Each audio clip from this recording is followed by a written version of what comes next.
welcome to our Family Life Chat. This is our special 10th year anniversary, and we thought to share a bit of our lives with you, as well as the lives of our wonderful friends and guests here. We have the pleasure of having Mr. and Mrs. Molehins. You're welcome to our conversation. Thank you. Thank you so much for having us. Yes, so there's a lot. There's honestly a lot that I would love to ask you, but within the confines of the time we have available, the first thing I want to ask is, we know that marriage is based on eternal unchanging principles, but the marriage institution is a dynamic one. In the last 13 years, thereabout, what has changed about you individually, and what has remained unchanged? How have you evolved? Well, in the last 13 years, what has changed? I would say my capacity to be understanding has improved, right? It was good, but I think it's become much better than I thought it was originally, because, like you should know, marriage will test you. It will test your patience to the very extreme and afterward and beyond, right? So I would say, for me, that area, the capacity to be understanding in various scenarios, that has really improved.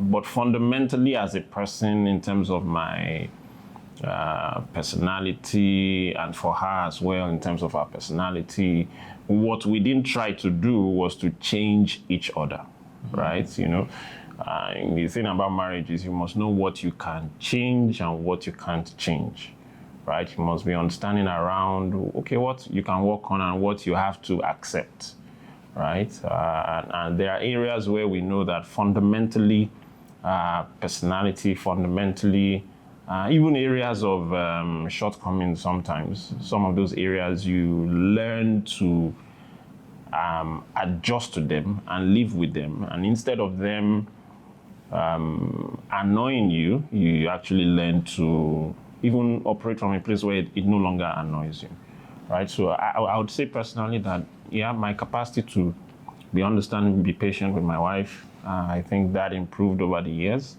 But fundamentally, in terms of knowing what we can change and what we can't change, I think over time we got to realize that, it's not worth arguing over this or that.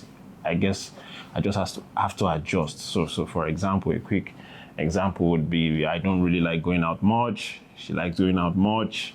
After a while, you begin to realize that that's how she is. That's how I am. Accept me the way I am, and I accept you the way you are. So those are areas where wisdom sort of suggests don't overflog your differences. Accept them the way they are. Accepting each other the way you are, knowing what you can change and what you can't change. Yeah. That's quite interesting. Ready? Well, how do you strike that balance? You liking to be at home and she going out? Well, that goes to the very fabric of your personality, right? And there are things in our personality that, one person might look at it and say this is negative, someone else might say it's positive, someone might even look at it and say it's neutral, right? So for me, not wanting to go out much is, I look at some of that as something that is neutral. I would not look at that as positive or negative, right? To her, her looking at me, her thinking would be, this man, let's go outside, let's see the sun, right? But for me, it's more, what are we looking for outside? There's traffic, there's this. I can give you 100 reasons logically why it's better to stay inside, right? But you come to the point where you realize that this is by design. The preference to want to be in and the preference to want to be out. It is not a good or a bad thing. It's something you sort of look at as a neutral feature. So in terms of to your question about striking the balance, I think it's being able to discern and say this one is really something that dwells in that realm of the neutral. You can neither give it a positive or a negative spin. And then you learn to adjust to it. In fact, in your planning and preparation, if I could quickly share, a few practical examples. If she wants me to go out for certain events, she's already adjusted to the fact that she has to tell me in advance, this kind of session where she has to tell me in advance if I'm going to go out or if I'm going to change my plan, my schedule. So she's learned to adjust to me as against, trying to make me change into who she is, right? And it's the same way around for me to her. I don't know if you want to add anything to that. So I think that for me personally, like in the 13 years, like I've just really grown, and my capacity to accommodate, things, especially, from him and also as an individual. So he might look at it that, I'm very spontaneous. So the last example that he just gave, I have to probably maybe give him like a month or 2 weeks notice that this is what we are doing on a certain day. You can likely call me in the morning of something, and if my schedule is free and it's not going to affect anything, I can up and go. So you can see the two extreme opposites. And even though he's been gracious to say that, it's not bad, it's not good, I always look at it that why would you not want to go out, like experience the world, But again, like I said, I've been able to like accommodate and understand that, look, not everyone will be the way I am, and just be able to accommodate so that we can live a peaceful life, right? I just really appreciate that side of him. So I think that in the last 13 years, I've been able to grow in terms of like accommodating, one another. Another would be, so I know he has talked about patience. I think that another will probably maybe be communication, and communication in terms of like, it's okay to have different or opposing opinions and, talk about it. No matter how hard it is, the conversation needs to be had. Do you understand? So I over the years I've like learned, because before I'll be like, if I talk about this now, it can cause a fight, or you might not understand. But just like, what, let's just talk about it so that we're not just sweeping things under the carpet, and then one day everything blows out of proportion, and it can be damaging actually if you're not careful. So that's something that I've also learned. I can totally relate with your difference. Should I say we can totally relate with your differences. I feel like our kids, the three of them, I've taken after my wife. They are all outside children. And I'm also in the gang of, rather be in the house. But I think it's really instructive. You have to know the things you can change and the things that you can't change. You understand the things that are by design, and, the things that, are, you can tweak here and there. Which brings me to the next thought. One of the things that, as a family life practitioner, I've seen is that couples tend to drift apart, not just because there is a lack of intimacy or lack of being friends, but because their trajectories sometimes go apart. How have you, in spite of your growth individually, career-wise, how have you, maintained, improving yourselves together? How have you been able to take your spouse along in your journey of growth so that they are not left behind and so that you don't drift apart? Interesting question. I think one of the things we've done many things, but one that would probably address this is we do what we call family strategic planning, right? Yeah, in fact, we've had a seminar along those lines before. But what that concept really is planning together, right? Year in, year out, praying, but also planning, together as a family. Planning whether it's something of high priority, such as, investing in a property, or something, maybe a bit playful around like vacation, right? So, and everything in between that spectrum of play and seriousness, right? You could even go to our spirituality, matters of fasting and praying and studying and reading. So taking that serious approach to everything we are planning towards, the goals that we're setting, that fundamentally sits in the foundation of ensuring that we are flowing in the same direction, right? Where drifting is easier is when my own aspirations don't even intersect with yours. I am thinking about X, you are thinking that X is even not where we should be, and then we are finding that as we go along, right? So that culture of let's stop, let's think, let's plan together, let's write the plan in a single document, right? For myself, for yourself, for the kids. That goes a long way to ensuring that there's an intersection. And then there's that continuous review of that plan. It's not something you write and just, So something like vacation, I would use that as an example where every December for the last, I think, maybe 12 years now, we've always taken our leave from work together. So I work in career, she does business, so everywhere I've worked, all my employers know in December I'm going to go on leave. But it's not only me that is acting. It's because we have joint thinking, to use December for that extended bonding, playing, rejuvenating together. It could be in Lagos, it could be anywhere in the world. That's when I succumb to, let's go outside. All right, that's when I succumb to anywhere we are going, let's be going. Right, so all the outing I've not done in the course of the year, I will do, right? But that, it's not something that we just up and decide in December. In January, we've already thought it through. This year, we already know where we are going, when we are going. So those are the things that keeps you not drifting apart. There's a tendency for drifting to happen here and there. You get busy, but if you make that effort upfront to ensure that certain things are programmed, then you find that the probability of drifting is lower.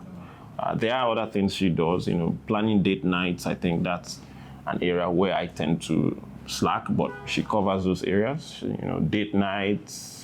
I think we went for a date night last week or so, right? Yeah, and I think one in January as well. Was date night outside or inside? Not inside. Fancy restaurant. It could be, and again, someone might be watching this and might think, it has to be fancy. It doesn't have to be fancy restaurant. I remember when we're still in NYC, we're still dating.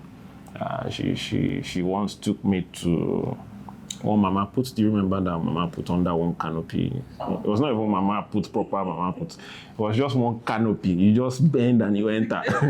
And you arrive and they serve you rice and all of that. And so it's just making sure that there is a structure that ensures that you continuously bond, stay intimate. And I think once you can do joint planning and execution together, you would find that you are commingling as you go along. Yeah. So I mean, to add to what he's just said, right?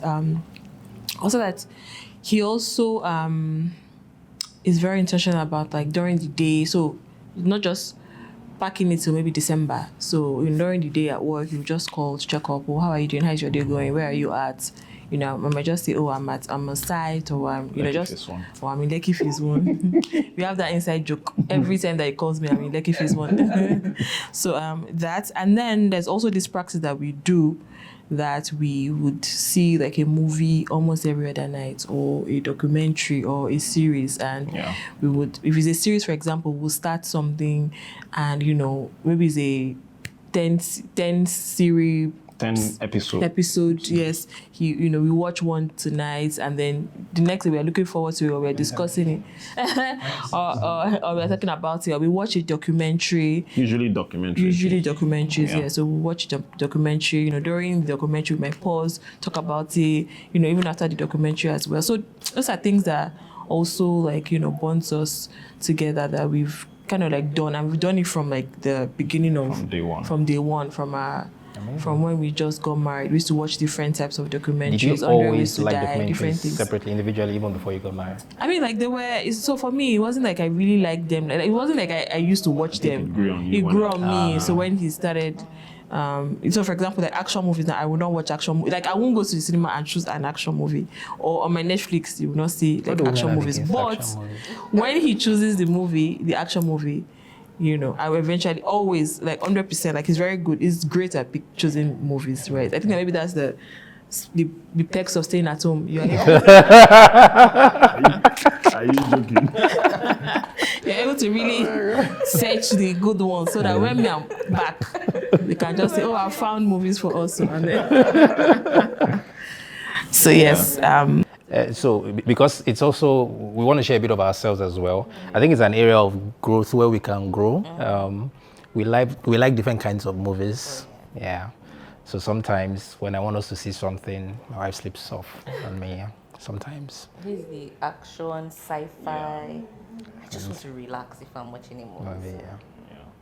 So it's an area of growth. Something that I think the idea of documentaries, that's a beautiful thing because it also means exactly, and then you can have you the thing about documentary, which we realized, is you learn a lot, and the documentaries are often quite emotional, right? In fact, some movies, if I could give you a free please give us, please.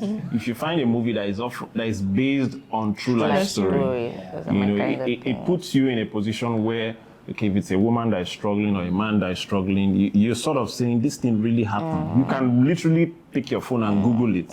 You know, she does that a lot. After the movie, she picks her phone and Googles, oh, this person is still alive, the person is still doing well. Oh, this person has ended up in jail again. You know? So she follows their stories even after the documentary, right? So it's because it's real, it's not just a script, it's not just somebody in Jupiter, sci-fi, you know. So sometimes I think that helps quite a lot because it's real and it's relatable.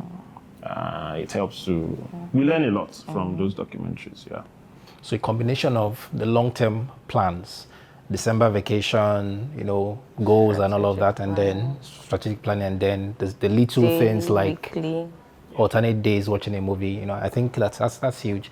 The trajectory of our marriage, you know, really improved from about 2021 when we took goal setting a lot more seriously. Late 2020 into 2021, and then we began to set goals, and then we moved on to doing vision boards, and then, you know, synchronizing our goals. And that has changed things a lot for us. Can you elaborate a lot more? Because I know you're a strategy person. Business strategy is your area of competency.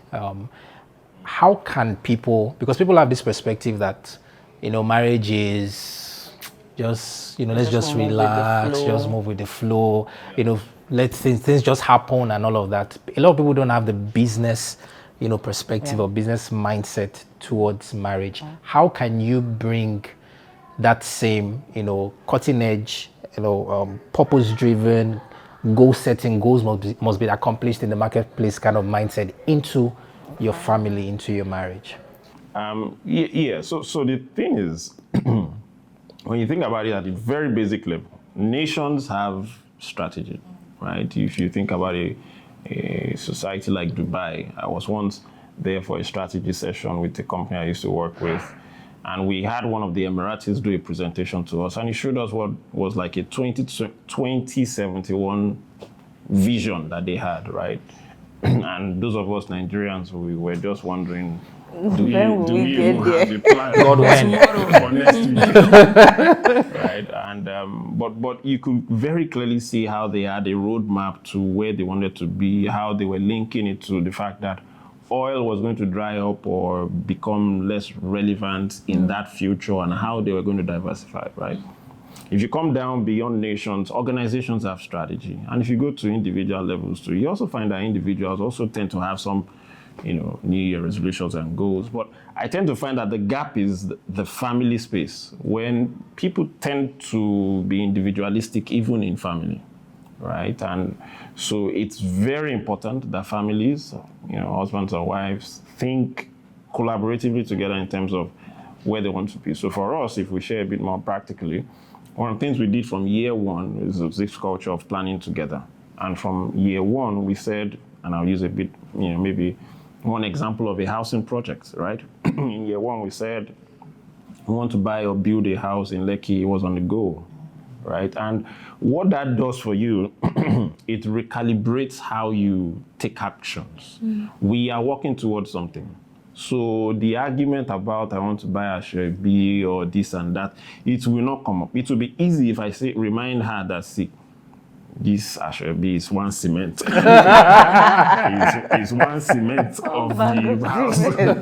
You understand? So, but it's not even that I even needed to do that. It's that there was already alignment of actions. There was alignment around what we can do, what we can't do. There was mutual cautioning of one another. This ice cream we're buying is going to collect the roof. You know, there was one ice cream we used to buy a lot. We used to buy that, I can't remember. I don't even want to mention Blue the Bunny. name. Blue Bunny, I think it was the cookies and cream or something like that. Yeah. Used to buy that ice cream. One day we just sat and looked at it, 5,000 per, back then, it was 5,000 per, 2011. I mean, we're like, this ice cream will ruin this finances, right? So if you have a goal you're working towards, saving together, cutting costs where you can cut costs. She used to say something, cut cost at all costs, it helped us in working towards that particular vision, because then that was our biggest aspiration, right? Did we achieve it in year 1? No. Year 2? No. It was somewhere around 5, 6, year 6 that we were able to actually, yes, we kept rolling it over, right? But kept taking actions towards it, whether it's in savings, whether it's in researching, who is building a property, who is doing off plan, all of that, discussing it with people, buying magazines to see where there are properties. So all of those activities were centered around, we have a goal and we have a project, right? So when you look back at the progress you've made because of the joint thinking and planning together, you actually see that there's value in it. Right, we've gone on to do many other projects together in that same approach. So I strongly recommend it, because in there you also discuss things around parenting, right? You can't outsource parenting, right? You can't, the parenting you don't do today is the tears you're going to cry tomorrow. So that comes up too. We ask questions around how will the kids learn such and such, what are traits that we see in each child, the weaknesses, the strengths, and how do you guide each child uniquely in the direction that they are already demonstrating giftings in. It's not coincidence. Yeah. You can't coincidentally just, I don't know, build a house. Do you get? You can't coincidentally just raise a child that is behaving properly. You get?